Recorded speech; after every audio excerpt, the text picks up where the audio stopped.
Hi, I'm Holly, and with my sister Heather, you're listening to Haunted Family Podcast, a weekly podcast about the paranormal, unsolved mysteries, and even some true crime. And even. And I am going to give you a warning. This episode, I will be climbing upon my soapbox, and I probably won't be coming down until the end of the episode. She will be randy. Yeah. But I think we kind of touched on a little bit of our rantiness about issues like this in our last episode.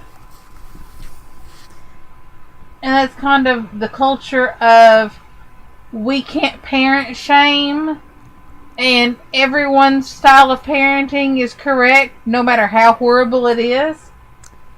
Yeah. But that's not true. Some people just shouldn't be allowed to have children. Right. That's why social services exist. That's why social service is also overworked.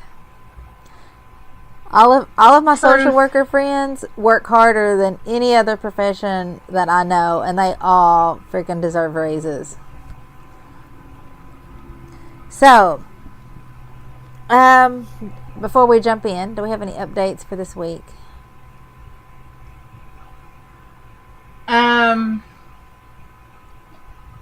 The girl I mentioned in our previous episode is still missing. Oh no. Yeah.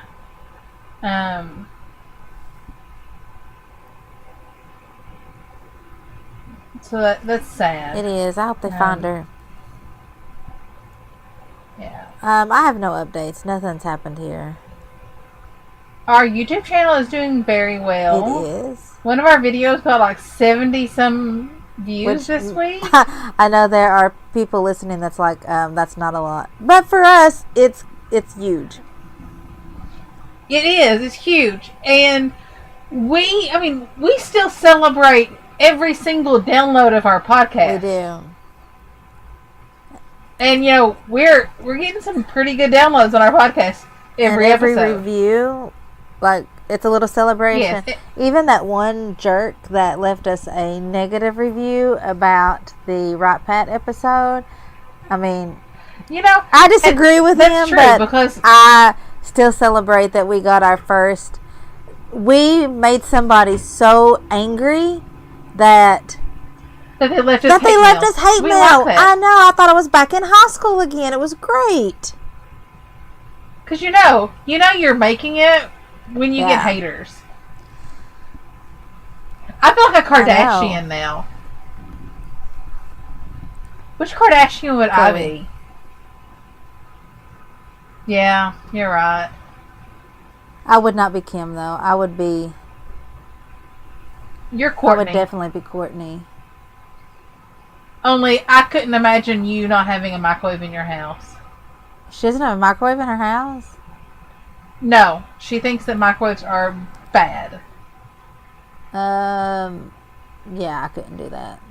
Of course, I'm pretty sure she also has, like, someone cook for her, so it's not like it really matters. Truth. Okay, so, jumping in. This week, we are talking about the death of Alex Radita. Well, it's not just a death. It's a murder. His parents were charged with murder. Yeah, his parents were charged with his murder. He, Go ahead. I think, let's start by saying that, this is something kind of close to us because we come from a family of diabetics. Right. Our cousin Maggie was diagnosed at 3. Same as this kid. Neither one of us are diabetics, and neither of Holly's children are diabetics, but there are a large portion of our family who are type 1 diabetics. Right. And for those who do not know, type 1 diabetes is an autoimmune disorder where your pancreas just doesn't want to work. Yeah, your immune system has decided that the beta cells in the pancreas are the enemy and has attacked it to the point where your pancreas no longer functions. So it is not producing the insulin that your body needs to control its blood sugar levels. I know type 1 diabetes is often called juvenile diabetes, but not everyone who gets type 1 diabetes gets it in childhood. Right, it's just that's usually the common age. Yeah. Mary Tyler Moore was like 33 when she was diagnosed with it.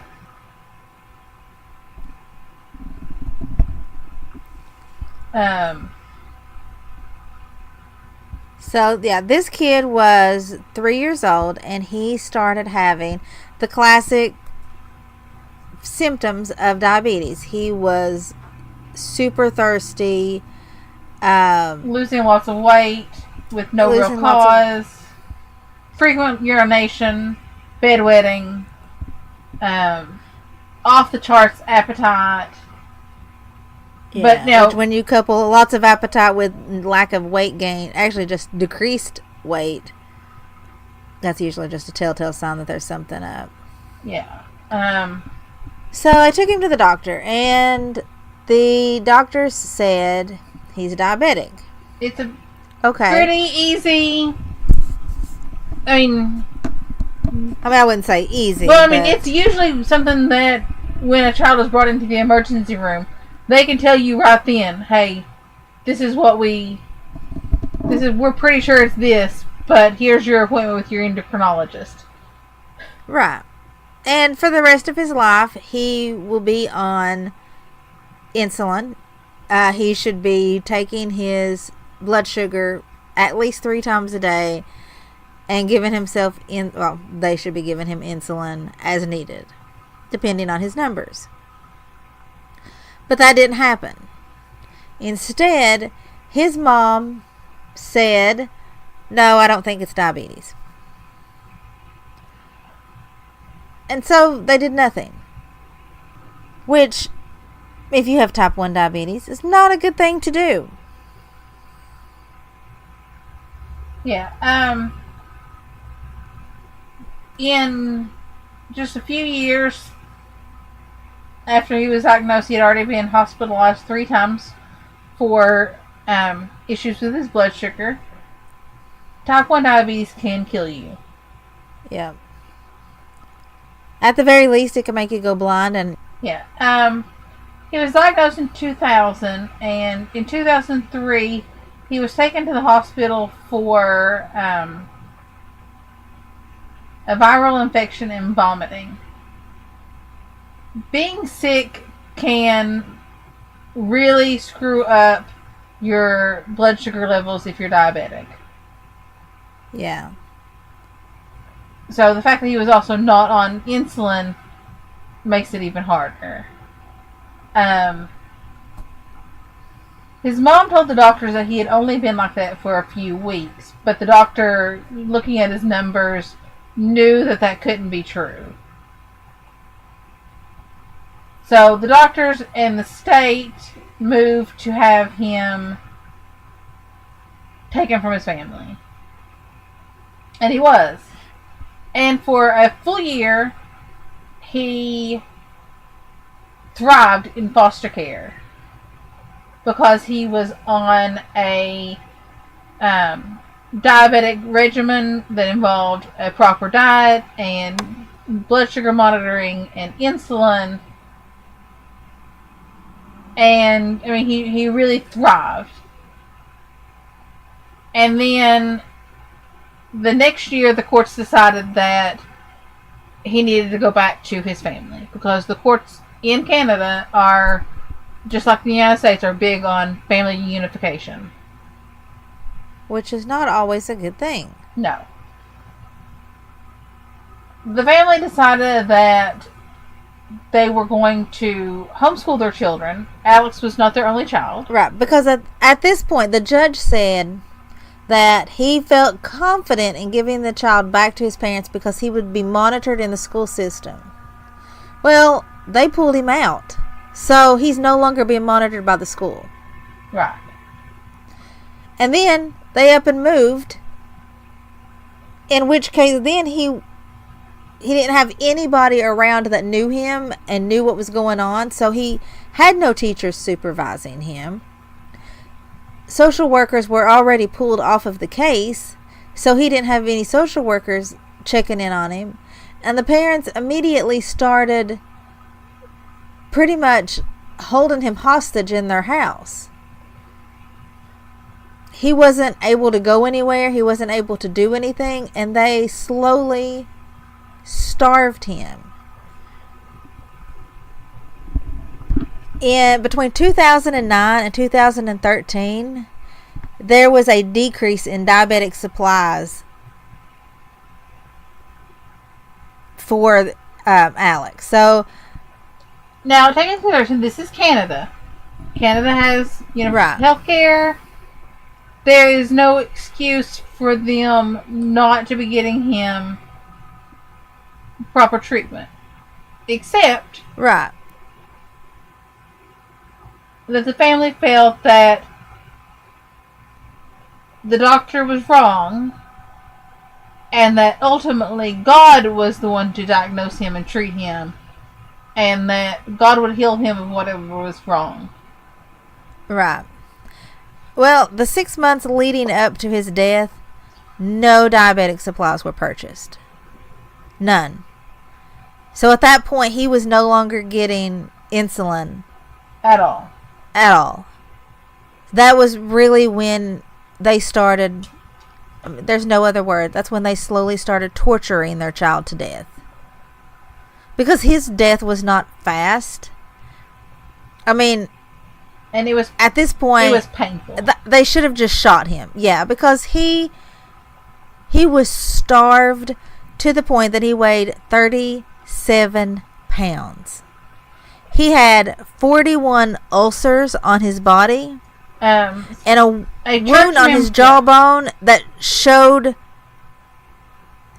like actual jawbone.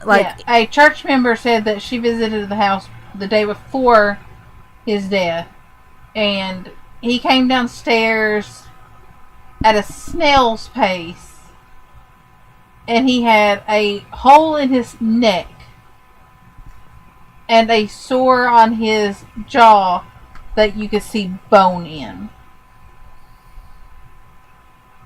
And if you can see pictures from just a few months before his death, taken at his 15th birthday party, and you can see sores on his face at that time. Yeah, he was in the 0.1 percentile for weight when he died. The social worker who came after he died, came to the house, said that she found him in his room wearing a t-shirt and a diaper.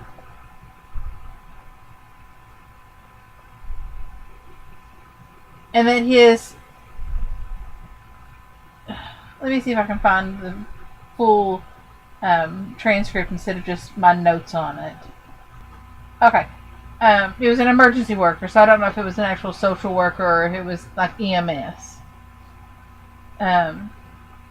She described him as being emaciated to the point he appeared to be mummified. His face had no visible flesh left that she could see. Every bone in his face. He had black necrotic sores on his face, and his left jaw had open sores so deep she could see jawbone. There was nothing left of his stomach. He was so extraordinarily skinny. She estimated his waistline to be approximately 3 inches. He was 3 inches, 3 people. inches. He was wearing a diaper and a t-shirt. His eyes were open. He was not breathing. I mean, I just cannot even believe that.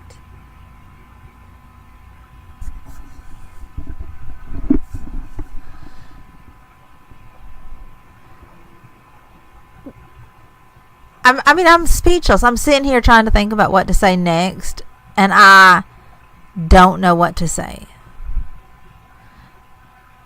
I mean, okay, I roll my eyes every time I see on Facebook or whatever somebody say, oh, thoughts and prayers for you, thoughts and prayers. Okay, thoughts and prayers are not going to heal you. Actually, do something. Every single adult in this kid's life failed them, except that social worker who tried her very best to keep him in foster care. Everyone else fucking failed this kid. Yeah. Members of their church, they were Romani Pentecostal, had came to their house and had prayer services over him to try to pray the illness out of him. You can't see, but I am hardcore rolling my eyes. Now, don't get me wrong. I think there's a time and a place for prayer. I respect people who have religious convictions and, will get down on their knees and pray, when they are having struggles. But there is also a very definite time and place for medical intervention. Listen, they did not care about medical intervention. They are just like the anti-vaxxers who think that they know what's best because they may have read a blog that said that you can cure diabetes with, I don't know, sticking your finger up your ass or something. Now, from what I've read online, not everybody in this denomination, and that this denomination as a whole, does not believe in shunning all medical intervention. So, we probably have a case of a very small, subset that are hardcore. Well, these people had 7 kids that was alive at the time that Alex was born. Remember, and they already lost one. Remember Mom's crazy neighbors that was a religious cult? Yes. I mean, our mom's crazy neighbors, who was probably a religious cult, moved into town and they were trying to tell everybody that they were Mennonites, but even our local Mennonite community was like, nah, they're not us. They were too weird for the Mennonites to claim. And our Mennonites are some of the most accepting people on earth. Yeah, really. But no, I mean, this is not the first kid that they had to die. In the 90s, they had a 3-month-old girl that died of possibly bronchial pneumonia, but who knows really what it was. So, I mean, these people already have a history of not taking care of their kids. Yeah. Emil, the father, actually said that he believed that the doctors in British Columbia, where they initially lived when Alex was diagnosed, had caused his son's diabetes by giving him insulin. That's not how diabetes works. Oh, no, but you get autism by getting your kids vaccinated, right? Totally. Yes, I'm being sarcastic.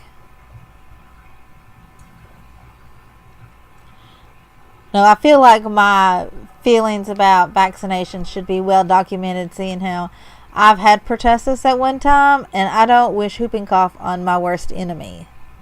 No, she actually almost died from it. I did, and you know what? It was because I wasn't vaccinated, so you better believe that as soon as my kids were able, they got every damn shot. You were not vaccinated because you were not old enough to be vaccinated. Right, I was only 3 months old, but still... That's where herd immunity should have kicked in, but clearly Grandma had not had all of her children vaccinated. Clearly. Because it was one of them that gave it to me.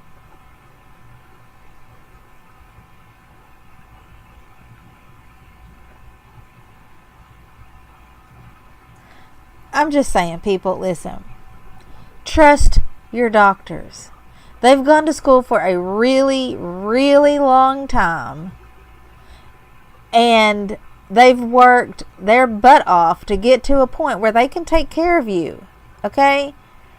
And I know that we walk a fine line between trusting our gut and doing what we feel is right. But if you see a decline in your child's health, what you're choosing is not the right path. I mean, I'm trying to think of an example in my life.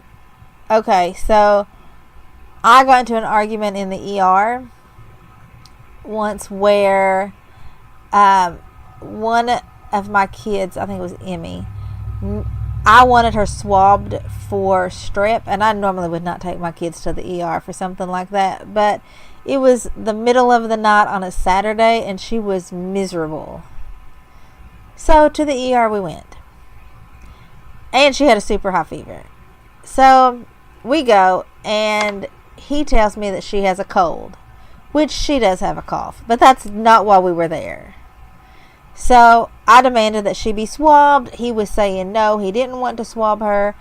Just so happened to be that the nurse working that night was the school nurse at the school that the kids go to, and she said, listen, this is one of my kids. I know this mom, and if she's saying that she thinks it's strep, you should probably swab her. So about 15 minutes later, the doctor sticks his head in the door and says, oh, you were right, it was strep. We're going to call in a prescription. And I was like, no shit. But I'm not arguing that everything is fine. I'm not burying my head in the sand. And you see that so often where parents don't want to see something unpleasant. So they just, hey, let's pretend it didn't happen. You see that a lot with learning disabilities. Like, I have a friend who reached out to me about dyslexia because my youngest is dyslexic, and we've had years and years of fighting the system to get her the help that she needed. And so now we're at a point that the schools usually refer people to me if they've got a kid that they suspect. They'll tell the parent to call me, and we talk about it. So, but this friend knew me, so she reached out and said, I think my kid is dyslexic. Here's the signs. This is what's happening. And I said, well, it sounds like it to me. Here's the place that we used independently to get tested because the school doesn't test. And they'll give you a plan and some suggested IEP goals. Well, or not IEP goals, but IEP accommodations.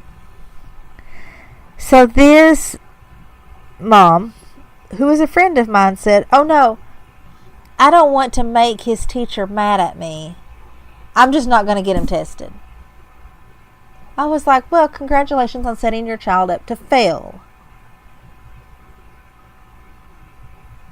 Because when it comes to my kid, I don't care who I make mad, and I don't care whose feelings I hurt.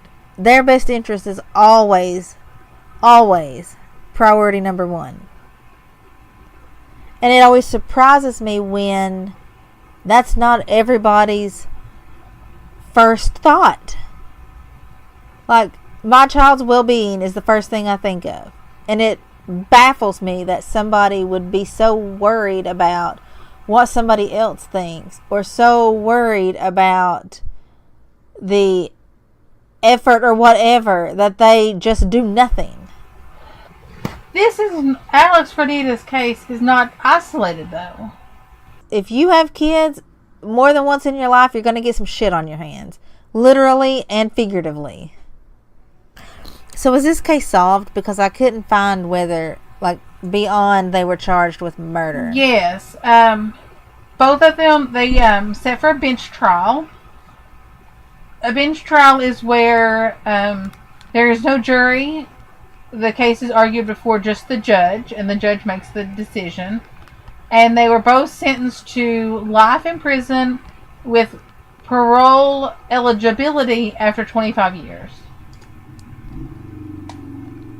I don't think they should get that. I don't think so either. So I'm guessing the kids went to foster care, which is the absolute best thing for them.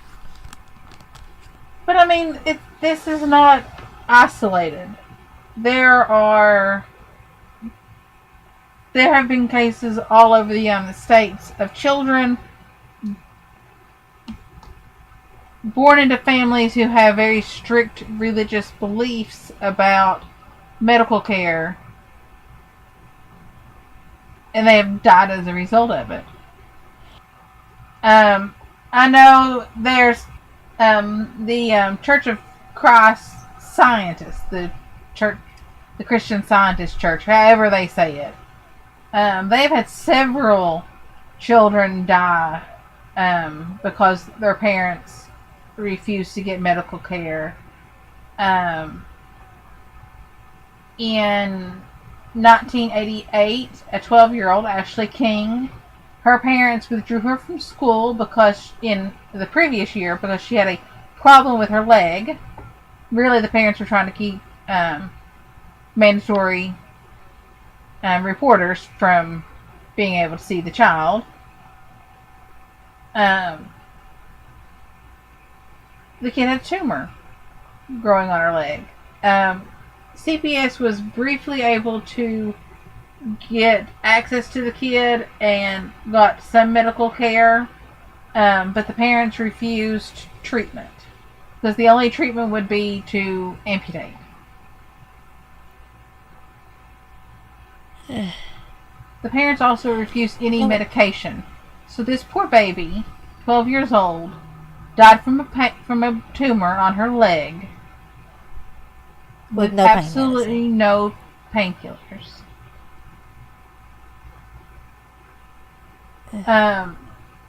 Robin Twitchell in 1986 died at the age of 2 from an intestinal blockage that could have been very easily removed through conventional surgery had his parents sought treatment.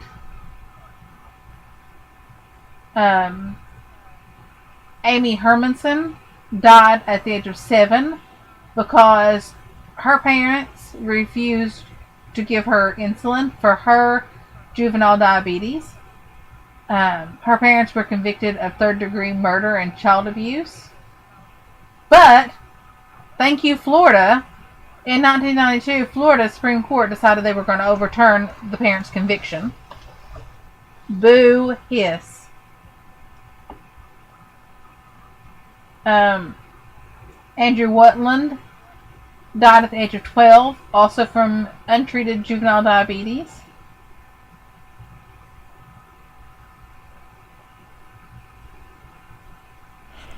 Yeah, I mean, this is unpopular opinion, but when your freedom to practice religion causes the death of another person, you should not be practicing that religion. That religion should be not a religion. That's a fucking cult. And, I know in this country that we have laws that protect the free exercise of religion. But I firmly believe that when we see a case where religion is being used to abuse children,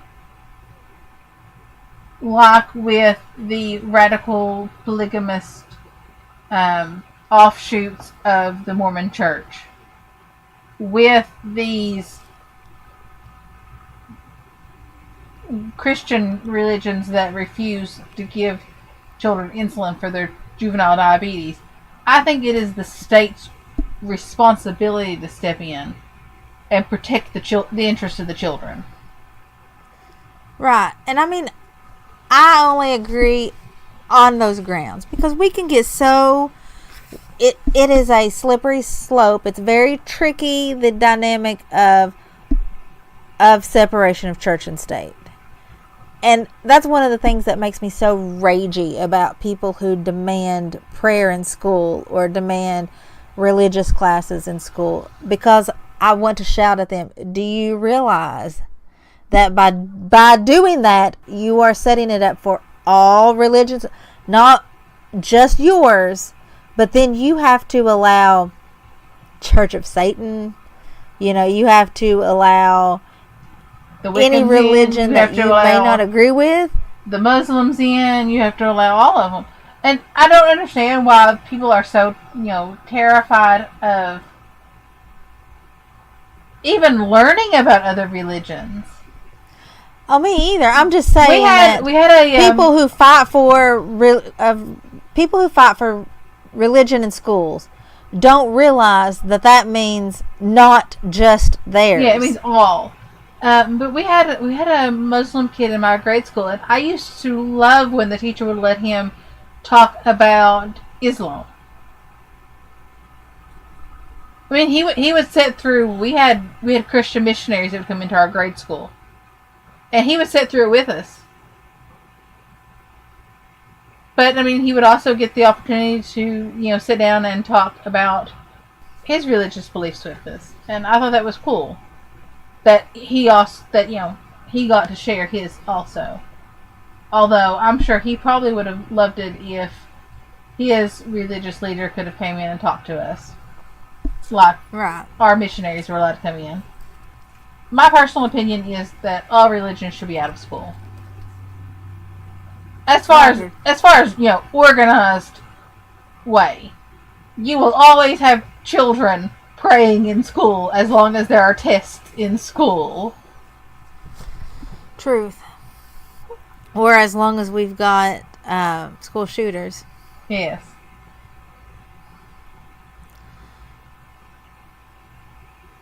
But, I mean, not just in school. That was just an example. But it's a balance. You just set yourself up for bad shit when you allow church and state to intertwine. So I understand the not having any control or not having any say in what these, I'm air quoting, religions do with their children. But at some point, somebody's got to step in so that kids are not being slowly tortured to death. Yes. You've got to step in and say, you've got to at least provide them with, and by saying, hey, you got to at least provide them with basic medical care. I'm saying that like everybody in this country can afford basic medical care for their children. Well, this is Canada, so they can. I know, that's Canada, but a lot of the children I just mentioned are in the United States. I feel like when you get to a point that you're just churning out kids and you've got 6, 7, 8 kids and you can't afford medical care for them, that's when you need to stop having sex. You need to stop reproducing. I know kids are great. Kids are wonderful. I love kids too. But at some point, I switched to cats because a vet visit is cheaper. I think that giving this couple parole after 25 years is giving them a light sentence. Considering for, the better part of their child's life, they tortured him.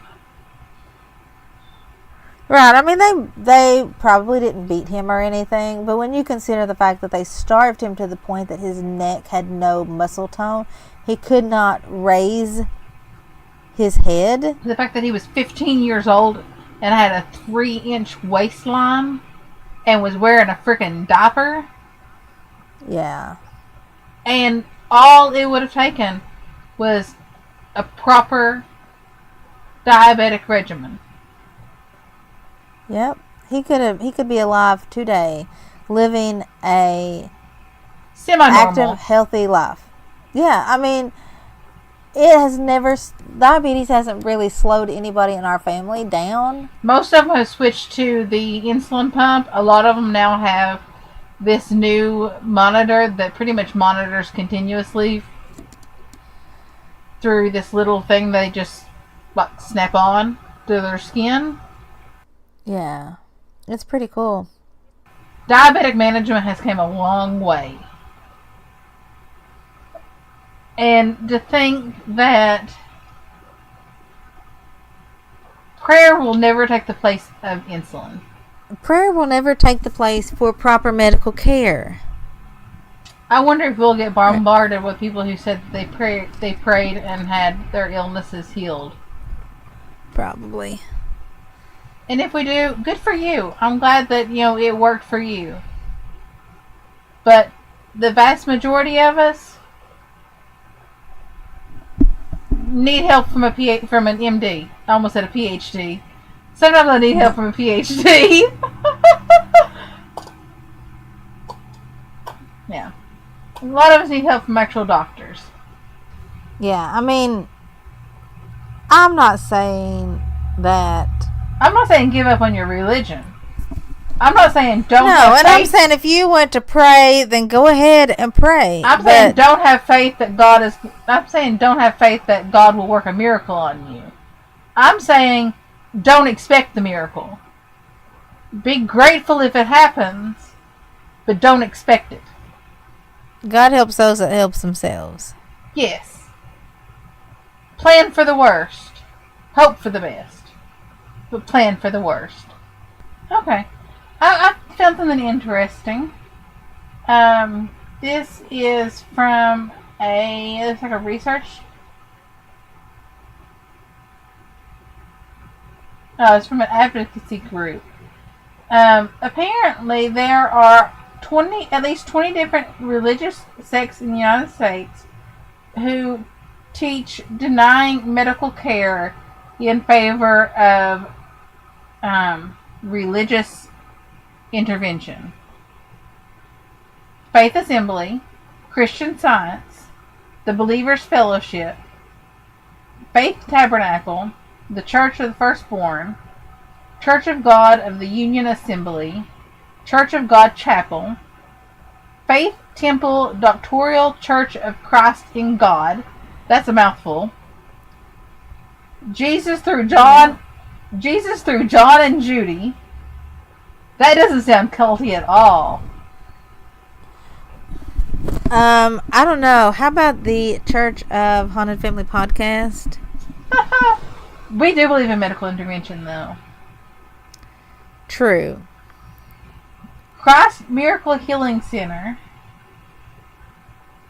Northeast Kingdom Community Church, Christ Assembly, the Source, True Followers of Christ, No Name Fellowship, End Time Ministry, Faith Cathedral Fellowship, Living Word Assembly of God, Traveling Ministries Everyday Church. Also, list of churches you probably don't want to be a member of. Yes.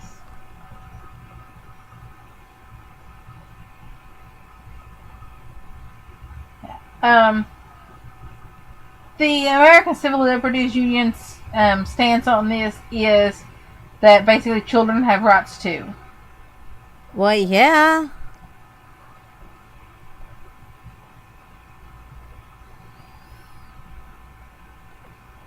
That, yes, parents have the right to bring children up in the way the parents think best, but that right ends when the parents' actions endanger the lives of the children.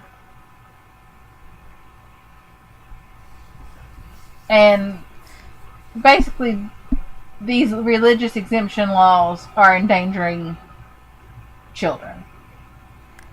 I agree. See, in some states, there is religious exemption for childcare licensing, and that makes me so anxious. Oh, yeah.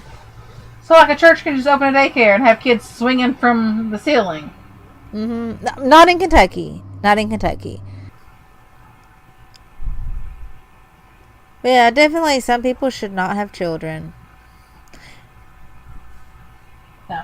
And this article does also list a list of children who have died as a result of neglect on the part of their parents, because their parents thought that religion was a substitute for proper medical care.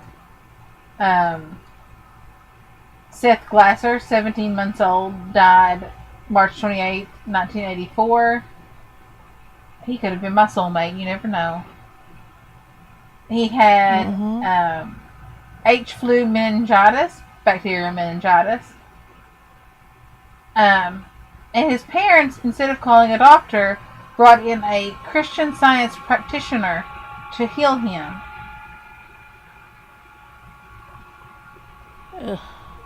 I mean, babies. Babies are dying because of this.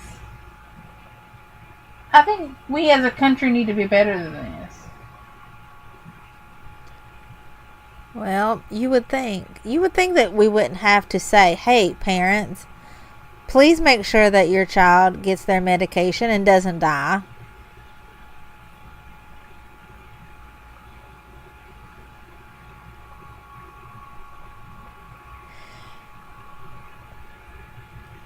Yeah. You want a stupid criminal now? Yes. Okay, so we mentioned last week that I am enlisting in the Space Force. And we've already started drawing up her fake birth certificate and all that so that she can enlist under her new, younger age. Right. I mean, and I've been throwing around some names. Leia Organa, Padme Amidala. I think those are my top picks, I think. They sound very spacey. I feel like I need to let my hair grow out. Maybe add some buns or something. I don't know. But anyway, I am doing it because we don't know what's out there. And we don't know if they have lasers or whatever. I have seen a UFO, and you have probably seen aliens, so we know what's out there. Yeah. Right, and I just want to protect the United States to the best of my ability, so... She wants to be Will Smith. I do. Listen, when I was young, this has nothing to do with the stupid criminal, but when I was really young, I used to watch this show called Buck Rogers in the 21st Century, and I was convinced that I was going to marry Twiki, his robot. Oh my God, They could not convince me that I couldn't marry a robot. Yeah, I loved Twiki.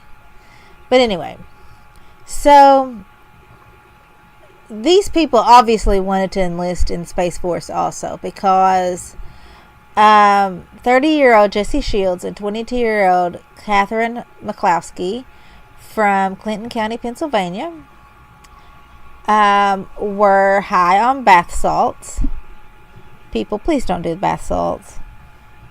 It makes you do really bad things. And sometimes eat people's faces off. Well, they didn't eat anybody's face off. But they were having a bad trip. And they thought that fireflies, lightning bugs if you're in the South. If you're in California, I know that you guys have no clue what we're talking about because you guys don't have fireflies up there. They don't? They don't. What? My friend that lives in Bakersfield, yeah, he's like, he's from Kentucky, so he knows what they are, but his kids flipped out because they'd never seen them. I suddenly feel so sorry for every one of our listeners who live in California. I mean, I'm sure there might be other states, but I just happen to know California. Because there is absolutely nothing more beautiful than sitting on your porch at night watching the fireflies or trying to catch them. Do you remember all the fun we had as children catching them? Mm-hmm. I do remember that. But yeah, there's a whole bunch of kids in the world that's never seen those and have no clue what they are. That's so sad. I know, it is. Well, anyway, so these people saw some fireflies and they thought that they were green lasers coming from aliens that were chasing them. So Shields fired his gun in the air. Okay, listen, if you do bath salts, please don't also have a weapon on you. Actually, if you have bath salts in your general vicinity, just go ahead and turn your gun over to the police department because you don't deserve one. Yeah.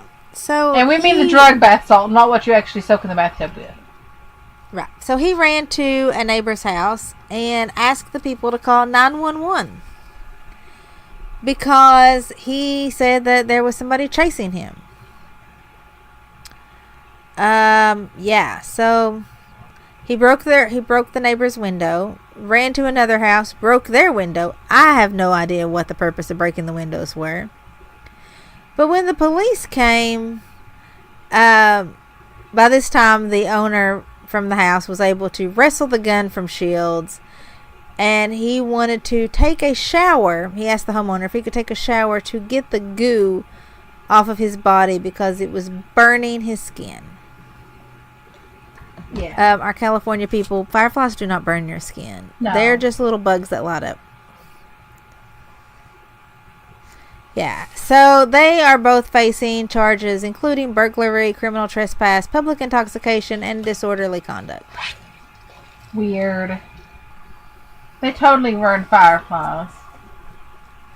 They did. And I'm sorry I ruined it for you that you didn't know there were states that didn't have fireflies. I am so sad for everyone in California now. I'm going to look up and see if there's other states that don't have them. It's tragic.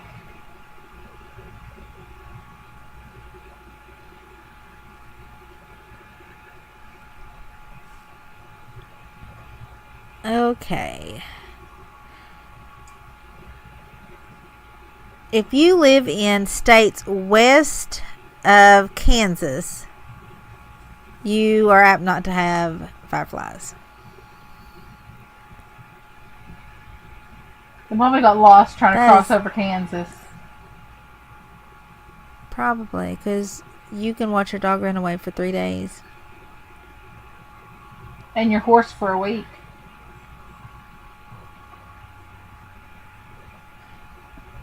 That's true. I have that on expert opinion.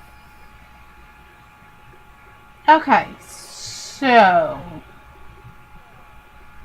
if you're listening to this, what we want you to take away from our episode today is, number one, don't let your religion get in the way of getting proper medical care for yourself or your children. And don't do bath salts. Truth. And we're very sorry for you states that do not have fireflies. Yeah. I'm also very sorry, just a side note, I'm very sorry for states that do not do monograms. Yeah. If you want to come to Kentucky, like in the summer, and hang out, and like, I don't know, go to Bobby Mackey's and go on a haunted tour and then watch some fireflies, we could totally do that. And, I could probably hook you up with some moonshine. Yeah. The good stuff. Not the kind they sell in the store. It's nothing like bath salts. But you also might find yourself shooting at fireflies. Truth.